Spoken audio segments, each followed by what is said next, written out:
Hey, what is going on, guys? So you have a Hitachi remote here and you have an issue where maybe the power button's not working, or maybe one of the buttons or a few buttons, or maybe even 5 different buttons are not working properly, or maybe it's ghosting where basically it kind of have a mind of its own.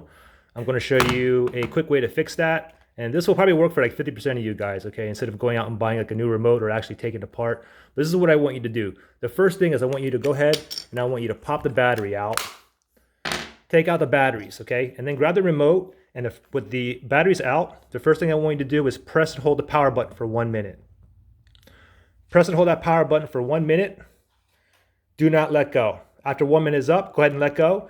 And now what I want you to do is I want you to press every single button on here multiple times. And you kind of want to go pressing kind of hard too.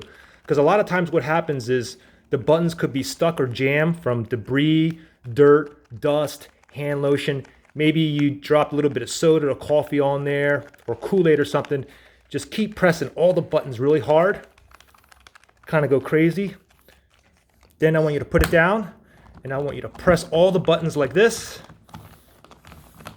Then I want to turn it over like this and just give it a nice whack on the top, the middle, and the bottom here as well. So make sure all the buttons are nicely pressed.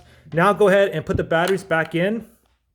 Put the batteries back in and then turn your TV on and see if the remote is working, okay? And it should be up and running. If it's not, take the battery back out and do the same procedure over again. And you want to try that 2 or 3 times, okay? And like I said, at least 50% of you guys will have your remote functioning properly again. I'll see you guys in the next one. Good luck.